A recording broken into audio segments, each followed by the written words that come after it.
চলেন শেষটা শুনায়া দিয়া শেষ করতেছি। লম্বা হাদিস আমি শর্ট করতেছি, তাহকিক উলামা একরাম করে নিয়েন, আমি শুনায়া দিয়া যেতেছি আপনাদেরকে।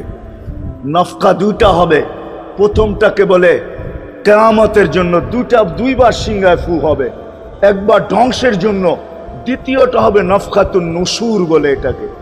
দ্বিতীয়টা আমাদেরকে কবর থেকে উঠানোর জন্য হবে। কিন্তু সব মারা যাবে, আল্লাহ চারজনকে পয়দা করবেন কুদরত দিয়া, জিবরিল, মিকাইল, ইসরাফিল, মালাকুল মউত, চারজনকে পয়দা করবেন। জিবরিল আলাইহিস সালাম কাঁদতে থাকবে, তিনজন জিজ্ঞাসা করবে কাঁদো কেন? এখনই ইসরাফিলকে সিংহায় ফু দেওয়ার হুকুম হবে নফকাতুন নুশুরের জন্য, আমাকে হুকুম হবে বন্ধুকে নিয়ে আসো মাকামে মাহমুদে, আমি মৃত্যুর পরে ভুলে গেছি ওনার কবর কোথায়। তিনজন বলবে জমিনকে জিজ্ঞাসা করো, তো জমিনকে জিজ্ঞাসা করবে, জমিন বলবে কাদ দাক্কানি আল্লাহু দাক্কা ফানাসিতু, প্রথম সিংহায় ফুতে আল্লাহ এরকম ছানছেন, আমিও ভুলে গেছি রাখছি কোথায়। অনেক সময় হয় জিনিস যাবে খুঁজতেছে সারা ঘরে, ঠিক না? হয় না?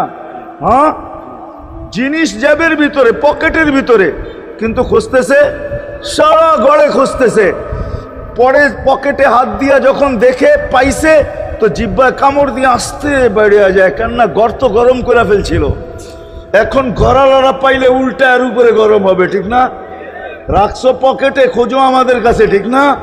আর কাম পাও না, ঠিক না? এখন এর উপরে চড়াই হবে। তো জমিন বলে আমিও ভুলে গেছি। ওই দিন আল্লাহ রসুলের কবর থেকে নূর বাহির হবে, নূর নূর নূর নূর, হাত্তা ইয়াসাদ আরশার রহমান, আল্লাহর আরশ পর্যন্ত পৌঁছবে, হুকুম হবে নিয়ে আসো। আসবে জিবরিল আলাইহিস সালাম, মারবে পর, চিনা মারবে পর, আর বলবে কুম ইয়া হাবিবার রহমান, আল্লাহর বন্ধু ওঠেন, ও মাধবদীর মানুষ, আপনার আমার হাবিব, আপনার আমার রসুল, যার আদর্শ আমাদের কদমে কদমে প্রয়োজন নিজের এই জীবনটাকে গ্রহণযোগ্যতা পর্যন্ত পৌঁছানোর জন্য, উনি কবর থেকে উঠবে, ওয়াহুয়া ইয়াবকি ওয়া ইয়াকুল, কাঁদতে কাঁদতে উঠবেন আর বলতে বলতে উঠবেন, জিবরিল আইনা উম্মতি, আমার উম্মত কোথায়? হায় হায় হায়। আসেন আজকে এই সিরত কনফারেন্স থেকে আমি তো আপনাদেরকে বুঝাইতেছি, আমার মন চায় জিনদেরকেও বুঝাই, ওদেরকে পাইলে ওদেরকে পায়ে ধরা বুঝাইতাম। জিন ইনসানকে বলতেছি, আসেন আজকে এই মজমার থেকে নবীর আদর্শ শিখেন। নবী আল্লাহ পাওয়া শুধু নবীর আদর্শের ভিতরে। এই জন্য আল্লাহ বলছে লাকাদ কানা লাকুম ফি রাসূলিল্লাহি উসওয়াতুন হাসানাহ লিমান কানা ইয়ারজুল্লাহ, যে আল্লাহ পাইতে চায়। ওয়াল আগের আয়াত কি? ওয়াল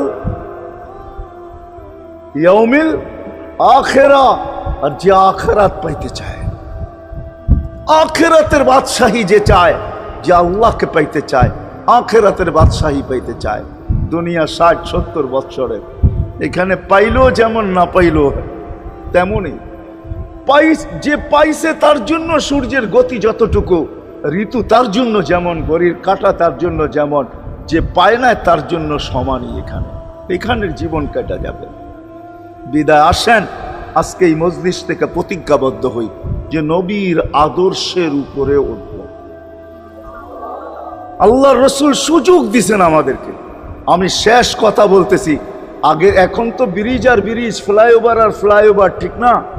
হয়তো 2-1 বছর পরে আমরা এটাও দেখব যে মাধবদীর ওই মাথার থেকে নিয়ে একবারে কোথায় পাঁচদোনা পর্যন্ত ফ্লাইওভার চলে গেছে, ঠিক না? গাড়ি উঠবে এখান দিয়ে ওইখানে যে নেমা যাবে, কোনো জ্যাম না জট, ঠিক না? হ্যাঁ, কিন্তু একদিন ছিল শাখো, ছিল আমাদের দেশে শাখো, চিনেন? বাঁশের শাখো ছিল।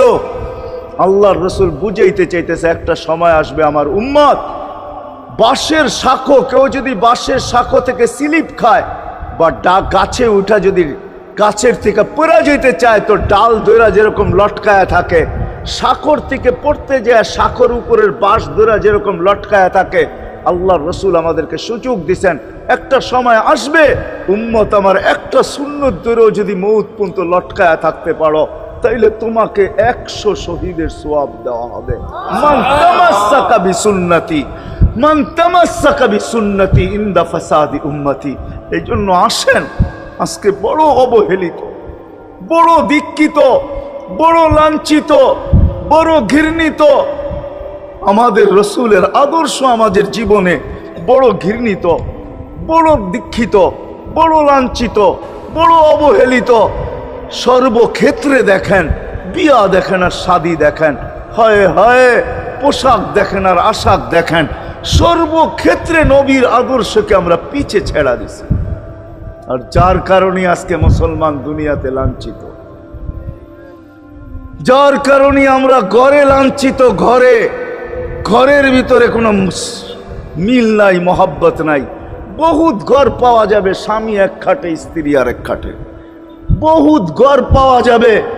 হায় হায় ওই সমাজ লানতি সমাজ, যেই জমাতের সন্তানরা মা বাবাকে চোখ বড় করে দেখে, চোখ বড় করে সামলে, ওটা লানতি সমাজ।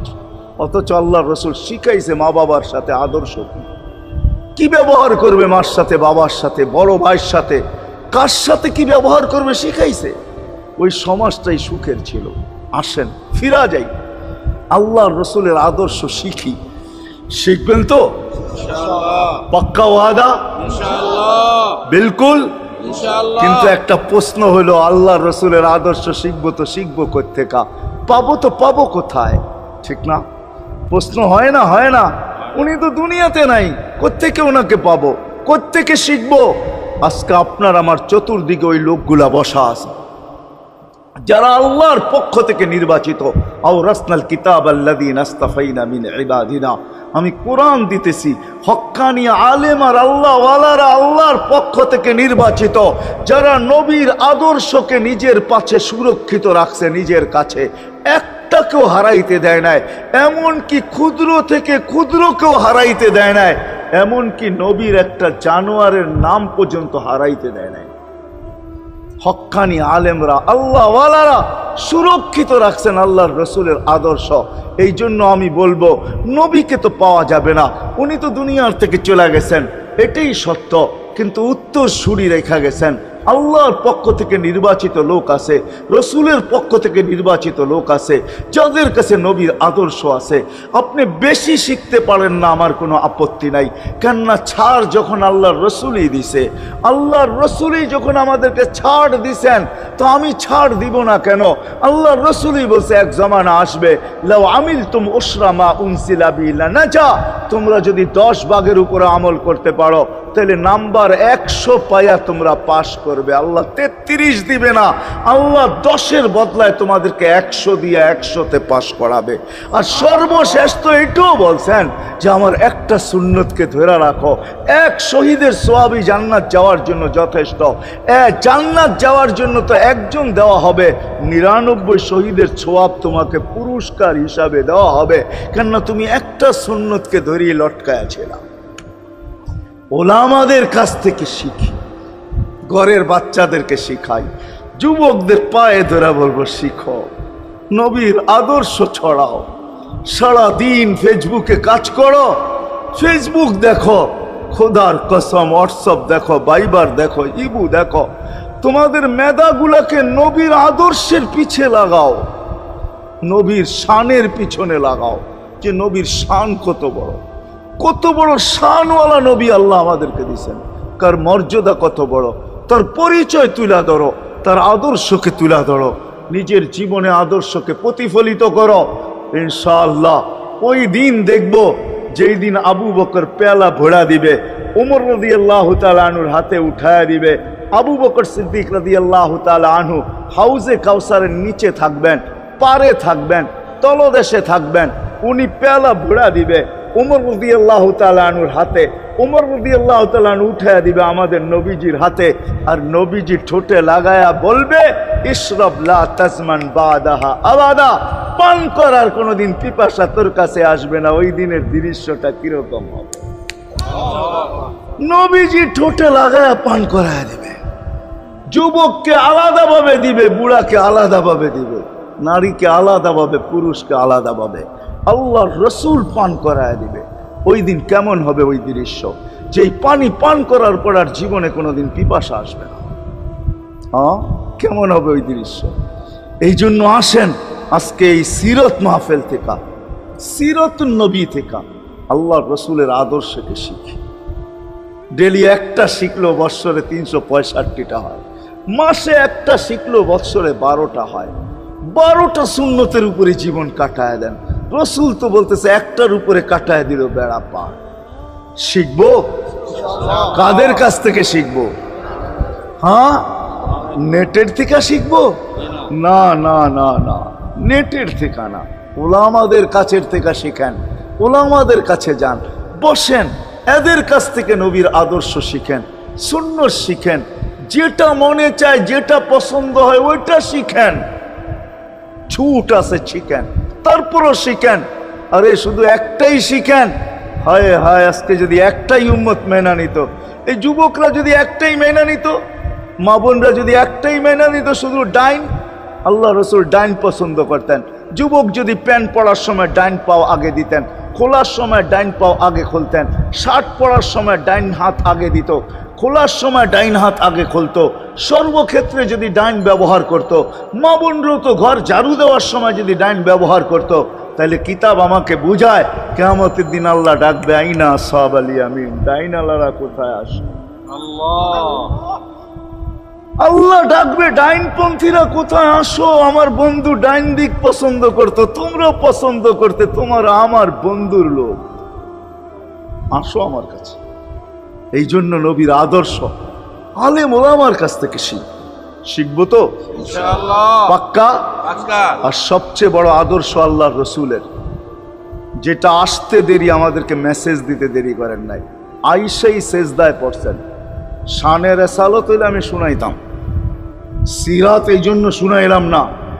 জমিনে আসতে দেরি, সেজদা করতে দেরি করেন না। আমি বলবো সেজদা করেন না, আমাদেরকে মেসেজ দিছেন, উম্মত সেজদা ছাড়া তোমাদের কোনো পরিচয় আমার কাছে নাই। যাওয়ার সময় চিৎকার দিতেছেন, আসসালা আসসালা ওমা মালাকাত আইমানুকুম, নামাজ নামাজ নামাজ। অধীনস্থদের সাথে ভালো ব্যবহার করবে, দুইটাই চিৎকার ছিল, আর কোনো চিৎকার ছিল না। বিদায় আল্লাহ রসুলের সবচেয়ে বড় আদর্শ নামাজ, সবচেয়ে বড় পরিচয় নামাজ। আজকের থেকে নামাজ ছাড়বো না, পাক্কা ওয়াদা, বিলকুল পাক্কা ওয়াদা। কিন্তু হাত রেখা বলি, ওয়াদা করো 14 তারিখে আল্লাহকে নারাজ করবে। যুবকরা বলো, যুবকরা পাক্কা আল্লাহকে নারাজ করবো না। আল্লাহ নারাজ হয়ে গেলে করার কিচ্ছু থাকবে না। আর এই যে একটা পরিবেশ, 30,000 হেফজোখানা মসজিদ, বাংলাদেশে কিছু পরিবেশ আছে, মসজিদ, মাদ্রাসা, মক্তব, হেফজোখানা, হক্কানি পীরের খানকা, মার্কাজ, দাওয়াত ও তাবলীগের মার্কাজ, এই সব সমন্বয় একটা পরিবেশ আছে। এই পরিবেশগুলো আমাদের টিকায় রাখতে হবে, টিকায় রাখতে হবে। শুধু চাইলেই যে দিব এমন না, আমরা তৈরি হইতে হবে। আমরা মাঝে মাঝে জিজ্ঞাসা করতে হবে, আপনাদের কোনো প্রয়োজন কিনা, আমি এতে কিছু অংশীদার হইতে পারি কিনা, সহযোগিতা করতে পারি কিনা। চাই 1 টাকা দিয়ে আপনি করেন, এই জন্য করবো তো ইনশাআল্লাহ, পাক্কা ওয়াদা। কে কে করবো দেখি। আমি কিন্তু চান্দা মান্দা করবো না, নামান চান্দা জানি, দেখে আসি আমি, করা হয়ে গেছে। কিন্তু আমি এতটুক বলবো, আপনি মাঝে মাঝে এসে খবর নেন, 1 টাকা দেন, তাতে কিছু আসে যায়। পরিবেশকে টিকিয়ে রাখার জন্য, এই পরিবেশ যতদিন থাকবে ইনশাআল্লাহ বাংলাদেশ কোনো বিপর্যয় হবে না, এটা আমার বিশ্বাস। এই জন্য আমি বড় ডাকের সাথে বলি, বাংলাদেশ নড়বে চড়বে পড়বে না। শতবার ভূমিকম্প আসছে, কিছু হয় নাই। শতবার আমাদের দেশে 10 নম্বর মহাসংকটের ফ্লাড পড়ছে, কোনো বিপর্যয় হয় নাই। করোনা আসছে, কোনো বিপর্যয় হয় নাই। ইনশাআল্লাহ 2023-ও কোনো বিপর্যয় হবে না।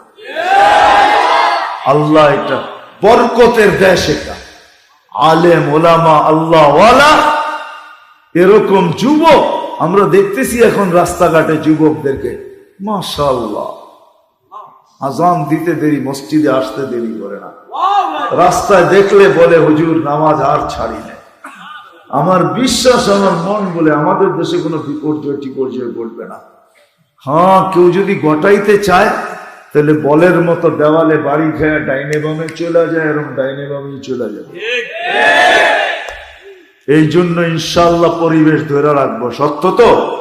আল্লাহ অবস্থান পর্যন্ত দুনিয়ায় কেউ গরিব, কেউ ধনী, কেউ শিক্ষিত, কেউ অশিক্ষিত, কেউ মালিক, কেউ ভাড়াটিয়া,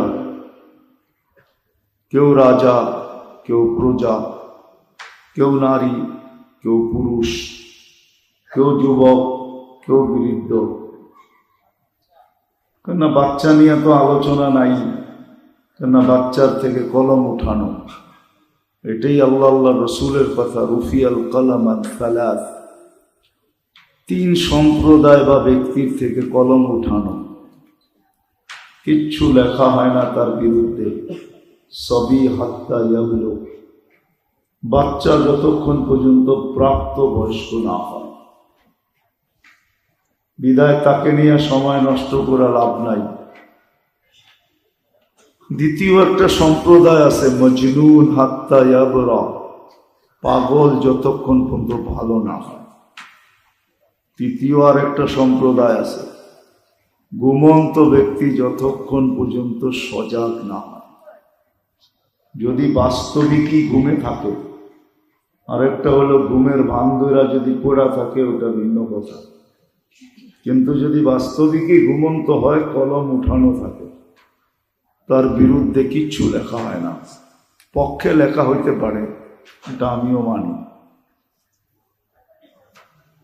পক্ষে লেখা হইতে পারে, কিন্তু বিরুদ্ধে লেখা হবে না। তো মানুষ দুনিয়ায় চির সত্য কথা এটাই, চাই আমাদের বুঝে আসুক আর না আসুক, আমরা ভাবি আর না ভাবি, দুনিয়ায় মানুষের অবস্থান যেমনই হোক, চাই গরিব হোক চাই ধনী হোক, আমাদের ভাবা উচিত, চিন্তা করা উচিত। যদিও আমরা ভাবি না, চিন্তা করি না, ভাবাও উচিত, চিন্তা করা উচিত। দুনিয়ায় অবস্থান যেমনই হোক, আল্লাহর কাছে আমার অবস্থান কতটুকু, এটা ভাবা উচিত। প্রত্যেকের ভাবা উচিত যে আল্লাহর কাছে আমার অবস্থান কতটুকু। অবস্থান বোঝেন? পজিশন বোঝেন? পজিশন কতটুকু? কেন আমরা আল্লাহর কাছ থেকে আসছি। সত্য এটাই। হয়তো আপনি বলতে পারেন স্বাধীনতার দেওয়ার কারণে অনেক কিছু বলা যায়। আল্লাহ আজকে স্বাধীনতা দিয়েছেন, এই জন্য অনেক কিছু বলাও যায়, অনেক কিছু লেখাও যায়, অনেক কিছু ভাবাও যায়। আল্লাহ ভাবনা স্বাধীনতা দিয়েছেন আমাদেরকে, 5টা স্বাধীনতা দিয়েছেন আমাদেরকে, 5টা। এই 5 স্বাধীনতার বলে আজকে যা খুশি তা আমি বলতে পারি, যা খুশি তা লিখতে পারি। কিন্তু সত্য এটা, কিন্তু আমরা আল্লাহর কাছ থেকে আসছি। আমার কথা বোঝেন? সুট্টুর কিন্তু হবে না আমার কথায়। আমরা আল্লাহর কাছ থেকে আসছি, আর আল্লাহ আমাদেরকে সবার কাছ থেকে সাদা কাগজে সিগনেচার নিয়ে রাখছেন। শুধু সিগনেচার নেন নাই, সিগনেচারও নকল হতে পারে। আল্লাহ আমাদের থেকে ফিঙ্গার ছাপ পর্যন্ত নিয়ে রাখছেন, ফিঙ্গার ছাপ। যদি ওলামা বলে এটা কোত্থেকে পাইলেন যে সাদা কাগজে সিগনেচার নিয়ে রাখছেন, আলাস্তু বিরাব্বিকুম, আমাকে এটাই বুঝায়। আল্লাহ জিজ্ঞাসা করছেন আলাস্তু বিরাব্বিকুম, ওই সময় বলে আসছি, সিগনেচার দিয়ে আসছি আল্লাহই রব। সত্য এটাই। শুধু সিগনেচার রাখেন নাই, কোরআনে আছে ফিঙ্গার ছাপ তো জুমা 8 দিন দুনিয়া আলাদা শিখছে। কোরআন বলে আল্লাহ ওই সময় আমার ফিঙ্গার রেখা দিছেন। এই জন্যই কোরআন বলে কিয়ামতের দিন তোমারটা তোমাকে মিলাইয়া দিব, যেটা তোমারই সিগনেচার। ফিঙ্গার ছাপ মিলায়া তারপরে বলবো এটা তোমার সিগনেচার। যদিও আজকে পাঁচ স্বাধীনতার কারণে, নাইলে আমার সমাজ এরকম হতো না, দুনিয়ার মানুষ এরকম হতো না যে স্বীকার করবে যে আল্লাহ আমাকে তৈরি করছেন, এক ফোঁটা পানির থেকে করছেন, এক ফোঁটা পানির থেকে। আমি ওই বহুমুখী আলোচনার দিকে যেতে চাইতেছি না। আজকে স্বাধীনতা দিয়েছেন, যা খুশি তা বলতে পারেন। প্রথম স্বাধীনতা শিক্ষাগত, যেই কোনো শিক্ষায় মানুষ শিক্ষিত হতে পারে, নাইলে অস্তিত্ব দিল আল্লাহ, সবকিছু বসাইল আল্লাহ। কে সেট করছে শরীরের ভিতরে সব? এটা কোন অপারেটর পরিচালনা করে? এটাও তো একটা মেশিন না? মেশিন না, এটার চেয়ে বড় মেশিন আর কি হবে? চক্ষু দেখে, কান শুনে, মুখ বলে, ব্রেন চিন্তা করে, দিল চিন্তার বোঝা উঠায়, হাত কর্ম করে, পাও চলে, এক একটা অঙ্গ যদি আমি দেখাইতে যাই তাহলে অপারেটর লাগবে লক্ষ লক্ষ। এক চোখে 13 কোটি ক্যামেরা, 13 কোটি। একটা চোখ আর সৌরজগৎ সমান। সৌরজগতের যেরকম কিনারা, আজ পর্যন্ত দুনিয়ার সবচেয়ে বড় দূরবীন হুবল আজ পর্যন্ত পায় নাই খুঁজা, আর কোনোদিন পাবে না। এই জন্য বিজ্ঞান সিগনেচার করে ছেড়া দিছে। সৌরজগৎ নিয়ে বেশি বিজ্ঞান এখন আর ভাবে না, ওদের সিগনেচার করা শেষ। আমি জানি বিজ্ঞান লেখা ছেড়া দিছে, সৌরজগতে 100 কোটি মহাদেশ আছে, সুপার ক্লাস্টার, সবগুলা মিলা প্রথম আকাশের সামনে একটা বিন্দুর মতো। 100 কোটি সুপার ক্লাস্টার যদি প্রথম আকাশের সাথে একটা বিন্দুর মতো হয়, বাকিগুলা কি? এরকমও যদি আমি প্রশ্ন করি যে সারা দুনিয়ার চোখের ডাক্তারকে এক করে যদি বলা হয় যে এত শিক্ষিত তোমরা, শত শত বছর গবেষণা করতেছ, আদা ছটাক একটা চোখ নিয়া বলো এটার গবেষণার শেষ কোথায়? ও হাসবে আর বলবে গবেষণা করতেছি, বলতে পারি, শেষ কোথায় আমার বাবাও জানে না। কি বলে সভাপতি সাহেব, জানে না কি? ওরা বলবে শেষ কোথায় চোখে। সত্য এটাই। বিদায় কথা অল্প হবে, গুছায় নিয়ে আসতেছি। এইখানে আমার কার কি পজিশন এটা আমার বিষয় না। আমার বিষয় যুবক, আল্লাহর কাছে তোমার পজিশন কতটুকু, এটা আমার বিষয়। মা বোনদেরকে বলবো, নারী মা বোন, আল্লাহর কাছে তোমার পজিশন কতটুকু, এটা হলো বিষয়। আমরা যারাই আছি, আল্লাহর কাছে পজিশন কতটুকু, এটা হলো বিষয়। কেননা এখানে থাকা যাবে না, এটা চিরসত্য। 1 সপ্তাহ না 3 সপ্তাহ, এইখানে চিরদিন থাকা যাবে না। যে আসছে তাকে চলে যেতে হবে। যাওয়ার কোন সিরিয়াল আল্লাহ রাখেন নাই, কে আগে যাবে কে পরে যাবে। যুবক আগে যাবে না বৃদ্ধ আগে যাবে? কত বৃদ্ধ বাবাই তো আছে চোখের পানি দিয়া সন্তানকে কবরে রাখতে বাধ্য হয়েছে। আবার কত সন্তানও আছে বাবাকে চোখের পানি দিয়া কবরে রাখতে বাধ্য। সত্য তো এটা। বিদায় আমার কথা শুরু এটা। দুনিয়াতে কার কি পজিশন, এটা আমার আলোচ্য বিষয় না, বিষয় না। এটা আল্লাহরও বিষয় না। দুনিয়ায় তোমার পজিশন কতটুকু, যদি আল্লাহ দেখতেন তাহলে কোরআন আমাকে একটা চিত্র দিত না। চিত্র, ইতিহাস আমাকে কিছু কথা বলতো না। একটা চিত্র কোরআনে আছে। আল্লাহ কোরআনে একটা চিত্র তুলে ধরছেন। দুনিয়ায় যাদের বড় পজিশন ছিল, কিন্তু আল্লাহর কাছে কোনো পজিশন ছিল না, বিদায় তাদের কোনো দাম মালিকের কাছে নাই, যিনি আমাদেরকে অস্তিত্ব দিচ্ছেন 1 ফোঁটা পানির থেকে। যুবক, যদিও যৌবনের তরঙ্গে ভাসো, আমি সুস্থতার তরঙ্গে ভাসি। আমরা এক একজনে নিজের দুনিয়ার অবস্থানের উপরে ভাসমান, বাঁচতেছি, সত্য আমি মানি মানি। এটা 60-70 বছর, শুধু সুযোগ দিছেন 60-70 বছরের জন্য। কতদিন? ইলা আজালিন মুসাম্মা।